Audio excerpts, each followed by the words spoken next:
Boa noite, meus amigos, meus irmãos, que Jesus possa nos abençoar nesta noite de estudos, que possamos ser instrumentos úteis nas mãos dos nossos amigos espirituais e que possamos levar a palavra de Deus aos corações que estão nos ouvindo nesta noite.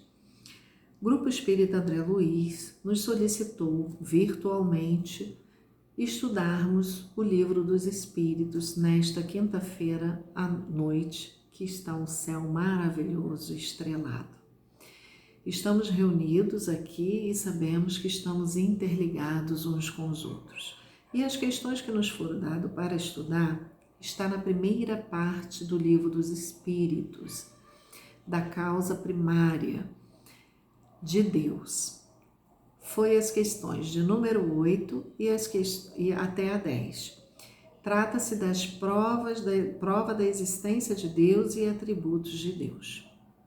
Mas antes de nós conversarmos sobre as questões, precisamos entender a primeira questão, lembrar da primeira questão que Kardec fez aos espíritos. Que é Deus? E os espíritos responderam: Deus é a inteligência suprema, causa primária de todas as coisas. Se Deus é a inteligência suprema, não existe outra inteligência. Ele é a inteligência maior. E Ele nos criou, simples e ignorantes. Todos nós temos também a nossa inteligência e estamos caminhando para evoluirmos, para nos ligarmos definitivamente a Deus, nosso Pai Criador.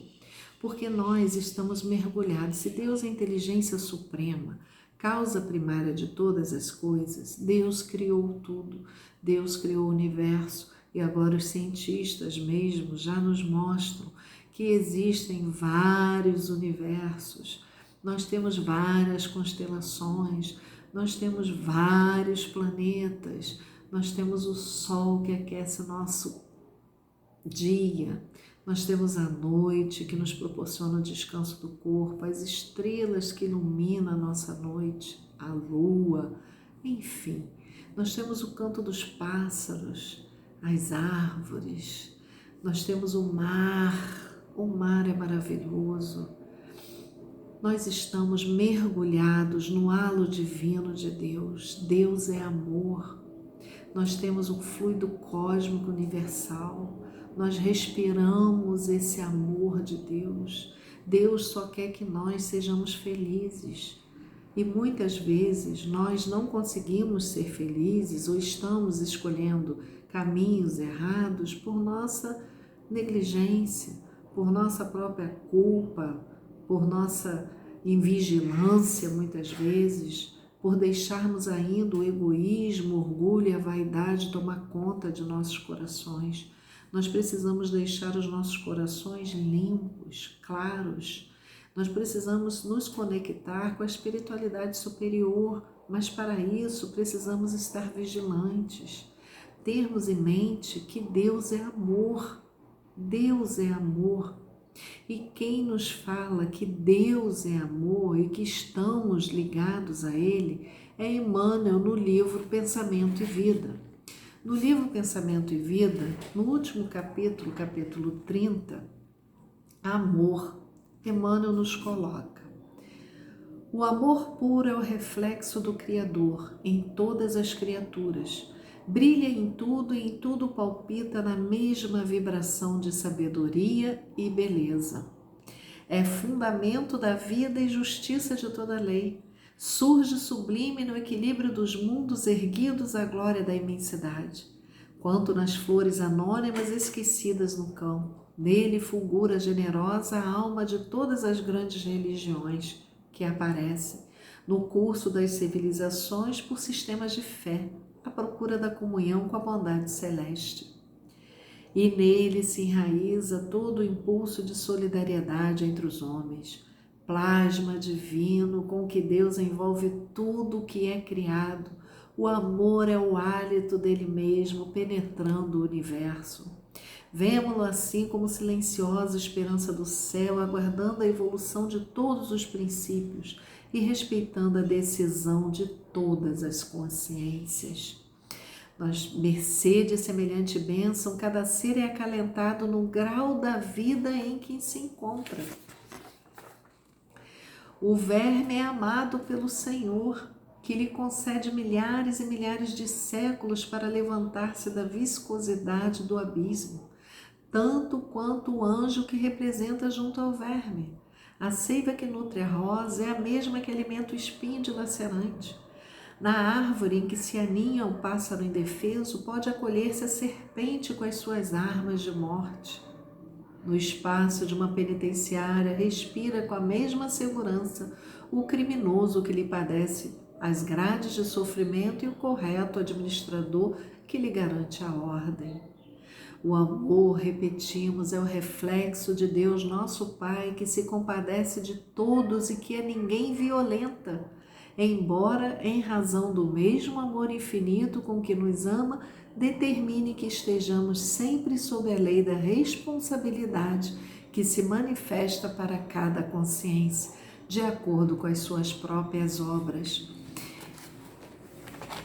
Kardec fez a pergunta aos espíritos: onde está gravada a lei de Deus? E os espíritos responderam: na consciência. Então nós temos a lei de Deus em nossa consciência. Deus não nos deixou só, não nos deixou desamparado. Deus colocou em nossos caminhos, do nosso lado, anjos que são amigos que nos ajudam muitas vezes. Colocou nossos amigos espirituais, nossos anjos da guarda, que estão sempre a nos alertar para que possamos fazer as coisas certas. Então precisamos entender e compreender que Deus está no meio de nós. E Jesus nos disse que o reino de Deus está dentro do vosso coração. Não podemos esquecer também da lição do Mestre Jesus, que está no Evangelho, quando na lição, no capítulo 25, buscai e achareis, está em Mateus capítulo 7, versículo de 7 a 11. Pedi e se vos dará, buscai e achareis, batei a porta e ela se vos abrirá.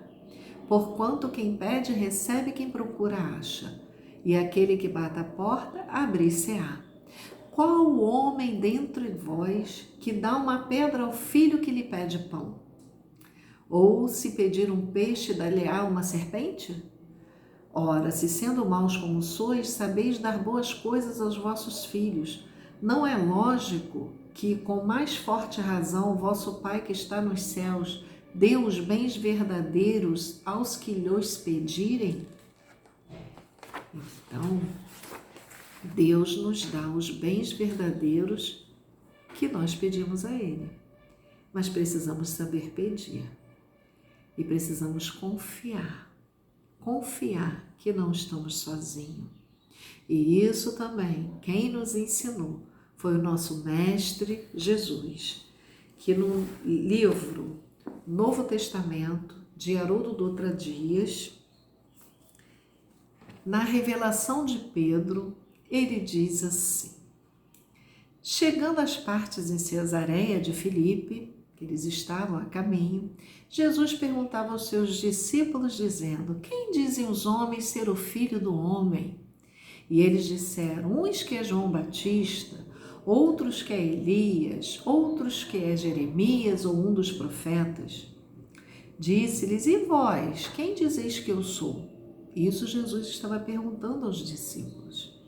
E Simão Pedro responde: tu és o Cristo, Filho de Deus que vive. Em resposta, Jesus lhe disse: bem-aventurado és tu, Simão Bar-Jonas, porque não foi a carne nem o sangue que te revelaram a ti, mas a meu Pai que está nos céus. Então aqui Jesus também nos diz que Deus está do nosso lado, Deus quer o nosso bem, Deus quer que a gente cresça, evolua, mas vai depender de nós, vai depender de cada um de nós, o caminho que a gente escolher. Mas confiemos, porque Deus é Pai e Deus nos quer todo bem. Vamos à questão? A questão de número 8 Kardec fez a segunda pergunta aos espíritos. Que se deve pensar da opinião dos que atribuem à formação primária uma combinação fortuita da matéria ou por outra ao acaso? Outro absurdo, que o homem de bom senso pode considerar o acaso um ser inteligente? E demais, que é o acaso? Nada. E Kardec complementa. A harmonia existente no mecanismo do universo patenteia combinações e desígnios determinados e por isso mesmo revela um poder inteligente. Atribuir a formação primária ao acaso é insensatez, pois que o acaso é cego e não pode produzir os efeitos que a inteligência produz. Um acaso inteligente já não seria o acaso. Questão número 9. Em que é que na causa primária se revela uma inteligência suprema e superior a todas as inteligências? Tendes um provérbio que diz: pela obra se reconhece o autor. Pois bem, vede a obra e procurai o autor. O orgulho é que gera incredulidade. O homem orgulhoso nada admite acima de si. Por isso é que ele denomina a si mesmo de espírito forte. Pobre ser, que um sopro de Deus pode abater. O poder de uma inteligência se julga pelas suas obras, não podendo nenhum ser humano criar o que a natureza produz. A causa primária é, consequentemente, uma inteligência superior à humanidade. Deus. Quaisquer que sejam os prodígios que a inteligência humana tem operado, ela própria tem uma causa. E quanto maior for o que opere, tanto maior há de ser a causa primária. Aquela inteligência superior é que é a causa primária de todas as coisas, seja qual for o nome que lhe deem. Deus. E no livro A Gênese, Kardec nos coloca: achamo-nos assim constantemente em presença da divindade. Não lhe podemos subtrair ao olhar nenhuma de nossas ações. O nosso pensamento está em contato incessante com o seu pensamento. Havendo, pois, razão para dizer-se que Deus vê os mais profundos refúgios do nosso coração, estamos nele como ele está em nós, segundo a palavra do Cristo. Isso está em João, capítulo 4, versículo 13. Então, meus irmãos, nós estamos em Deus, Deus está em nós. Nós precisamos confiar que não estamos sozinhos, que estamos reunidos com um objetivo só aqui no planeta Terra, de crescermos, de evoluirmos. E Kardec, mais à frente no Livro dos Espíritos, pergunta aos espíritos qual o objetivo da encarnação dos espíritos. E os espíritos respondem: Deus lhes impõe a encarnação com o fim de fazê-los a chegar à perfeição. Então a encarnação é imposta por Deus para que nós possamos nos melhorar. Como eu disse no início, Ele nos criou simples e ignorantes. Nós poderíamos seguir o caminho reto, mas nós escolhemos outros caminhos. Então o que Deus fez? Vamos fazer com que eles encarnem. Toda vez que a gente reencarna na Terra, a gente vai aprendendo. Que mais à frente, Kardec vai e faz a seguinte pergunta aos espíritos: qual o objetivo da reencarnação? E os espíritos respondem: para a nossa evolução. Então nós estamos aqui para evoluir, para o nosso crescimento moral e espiritual. Deus quer que a gente seja feliz e só existe uma fatalidade na vida: a felicidade. E nós seremos felizes sim. Um dia nós alcançaremos a felicidade integral. Por enquanto nós temos a felicidade momentânea. Somos felizes com algumas coisas que a gente conquista, ou com alguns amigos, com alguns parentes que nos dão alegrias momentâneas, mas nós ainda conseguiremos ter a nossa felicidade integral. É claro que para isso nós precisamos trabalhar incessantemente dentro de nós para ajudar a nos melhorarmos. diminuindo os nossos sentimentos menos felizes, porque nós ainda estamos envolvidos com aqueles sentimentos de apego, de orgulho, de vaidade, de egoísmo. Isso tudo atrapalha a nossa evolução. Quando nós colocarmos a mão na charrua e não olhar para trás, quando nós começarmos a trabalhar no bem verdadeiramente, sem querer nada em troca, quando nós renunciarmos a nós mesmos, porque isso quem diz também foi o Espírito de verdade no Evangelho segundo o Espiritismo, quando nós abnegarmos, quando nós nos devotarmos à causa, nós conseguiremos a nossa evolução mais rápido. Nós conseguiremos chegar à felicidade. E nós temos um exemplo do nosso amado André Luiz no livro Nosso Lar. Logo no início, quando André Luiz está no umbral e que ele ainda envolto no orgulho, no egoísmo que ainda envolvia o seu coração, ele ficou anos lá sofrendo. Ele então olha para o céu estrelado e já estava cansado de sofrer e faz a rogativa ao Pai, que ele relata no livro, que ele não sabe o tempo que ele levou rogando ao Pai amparo e proteção. Rogando ao Pai e pedindo a ele: Pai, eu também sou teu filho. Ampara-me, fortalece-me, Senhor. Ajude-me a sair desse imbróglio que eu me meti. E depois dessa rogativa que ele não consegue entender o tempo que levou, apareceu para ele um velhinho bondoso que se chama Clarencio. E Clarencio o acolhe e diga: meu filho, não sofra mais. Vamos, o Pai te ama. Deus nos ama, meus irmãos. Deus existe, Deus está no meio de nós. Muitas vezes nós não ouvimos, porque como a lei de Deus está na nossa consciência, muitas vezes escolhemos caminhos errados. Nós precisamos voltar para a senda do bem. Nós precisamos caminhar para a nossa evolução. Nós queremos ou não queremos ser felizes? Queremos. Todos nós queremos ser felizes. Todos nós queremos ser amados. Mas nosso querido Francisco Xavier nos ensinou a abnegação, o devotamento dele na causa espírita.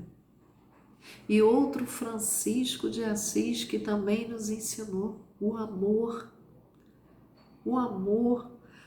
o desapego, para que possamos evoluir e crescer. Então, que possamos fazer o melhor sempre onde nós estivermos. Que nós sejamos um com Cristo, como Cristo é um com o Pai. Porque o Cristo também falou: ninguém vai ao Pai se não for por mim primeiro.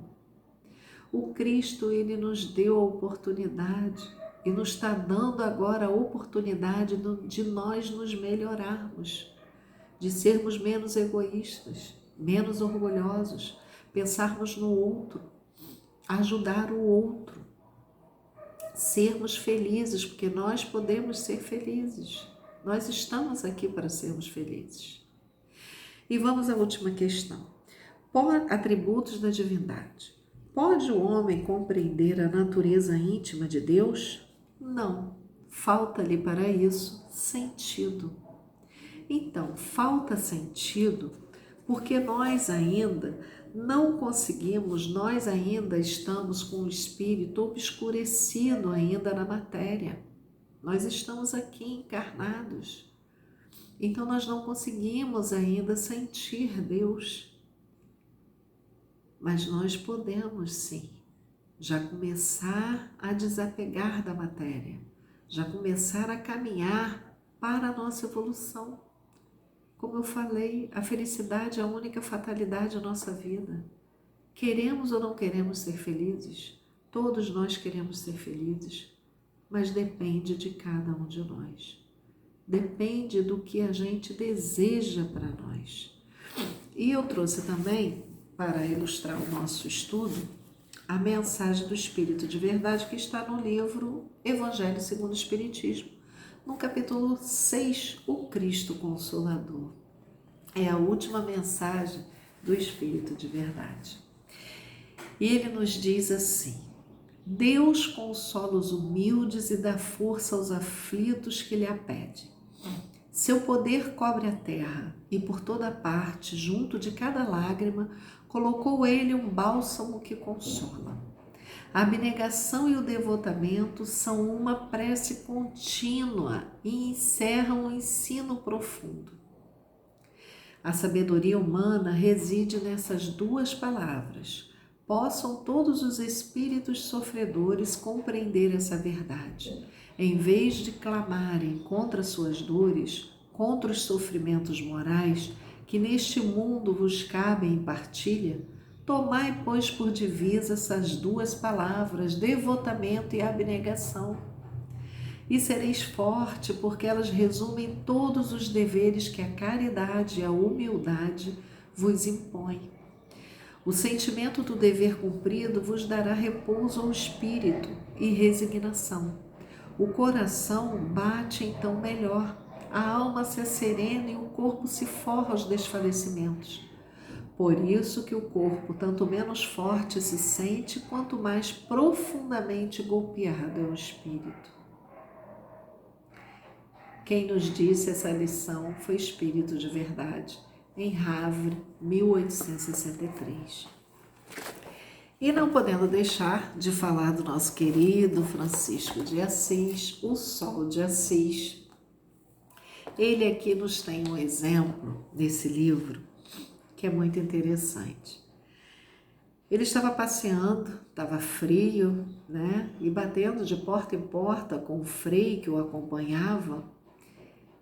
Estava muito, né? Tava nevando. E ele batia na porta e pedia pão e as pessoas não davam. E batia na porta e pedia pão e as pessoas não davam. Aí na terceira vez bateu na porta e o homem perguntou: quem está aí? E o Francisco disse: sou eu, Francisco de Assis. E o homem bateu a porta: não é nada, está muito frio. Bateu a porta. O frei que o acompanhava disse: irmão, pai Francisco, que ele chamava ele de pai Francisco, pai Francisco, nós vamos morrer congelados. E Francisco olha para ele e diz: ah, meu irmão, como eu estava esperando essa oportunidade. Agora nós estamos nas mãos de Deus. Só Deus pode nos ajudar. E isso, meus irmãos, é o que está nos acontecendo com a Covid-19, o coronavírus. Nós estamos passando por essa dificuldade agora, por essa crise. Mas só Deus pode nos ajudar e nos livrar do vírus. Sabemos que nada acontece por acaso, que tudo tem uma razão de ser. Mas precisamos colocar em prática o que a gente já aprendeu. Quando nós temos o conhecimento da verdade, nós precisamos colocar em prática. Não adianta a gente negligenciar, não adianta a gente disfarçar. Nós precisamos obedecer. Se nós temos autoridade, nós estamos vendo nos noticiários como está essa disseminação do vírus em todos os mundos, nós precisamos obedecer para que não aconteça conosco aqui. Só que, infelizmente, ainda existem pessoas que não estão acreditando. Por isso, meus irmãos, vamos ter confiança em Deus, porque Deus é nosso Pai. Deus é amor. Deus nos ama, Deus nos quer bem, Deus quer que a gente evolua. E terminando a lição do pensamento e vida, do amor, Emmanuel nos diz assim: eis, herdeiros dele que somos, raios de sua inteligência infinita e sendo Ele mesmo o amor eterno de toda a criação, em tudo e em toda parte da legislação por Ele estatuída, que cada espírito reflita livremente aquilo que mais ame, transformando-se aqui e ali na luz ou na treva, na alegria ou na dor, a que empenha o coração. Eis porque Jesus, o modelo divino, enviado por Ele, nosso Pai, à terra, para clarear-nos a senda, em cada passo de seu ministério, tomou o amor do Pai por inspiração de toda a vida, amando sem a preocupação de ser amado e auxiliando sem qualquer ideia de recompensa, descendo à esfera dos homens por amor, humilhando-se por amor, ajudando e sofrendo por amor, passa no mundo de sentimento erguido ao Pai excelso, refletindo-lhe a vontade sábia e misericordiosa, e para que a vida e o pensamento de todos nós lhe retratem as pegadas de luz, legou-nos em nome de Deus a sua fórmula inesquecível: amai-vos uns aos outros como eu vos amei. E assim é o ensinamento que Jesus nos deixou e que Deus o pediu para que deixasse. Porque, como nós dissemos, Jesus era um com Deus. Então Jesus pede para que nós amemos uns aos outros, meus irmãos. Coloquemos em prática, sejamos vigilantes, tenhamos fé em nosso coração, que nada de mal nos acontecerá, mas que possamos pensar no outro, que nós possamos ser instrumentos de luz a iluminar o caminho de todos que nos cercam, que nós possamos colocar em prática realmente tudo o que aprendemos, que sejamos um com Cristo como Ele é um com o Pai. Nós somos ovelhas perdidas de outrora e rogamos ao Mestre que nos leve para o seu redil, que nos leve para o seu rebanho, que não nos deixe a sós. E o Mestre nos ajudará sempre, porque Ele nos ama e quer o nosso bem. Mas façamos a nossa parte, nós precisamos fazer a nossa parte. Façamos como Francisco de Assis, o sol de Assis, confiemos na divina providência. Ele sabe o que faz, Ele sabe o que é melhor para cada um de nós. Que tenhamos fé, que tenhamos coragem o suficiente para fazermos a nossa oração do fundo do nosso coração, desprendido de qualquer coisa, que sejamos um com Deus, porque Deus está conosco, Deus está no meio de nós, Deus está dentro dos nossos corações. Deus quer que sejamos felizes, nunca esqueçam disso. Sejamos felizes, porque Ele assim o quer. Fiquem em paz, que Deus os ampare, os proteja, os envolva no halo divino dEle, que esses fluidos salutares possam cair em todos os corações e que todos nós possamos ser unidos, possamos ser mais irmãos uns dos outros, para que possamos verdadeiramente fazer a caridade como Jesus entendia, benevolência para com todos, indulgência das ofensas, perdão. Fique em paz, que assim seja.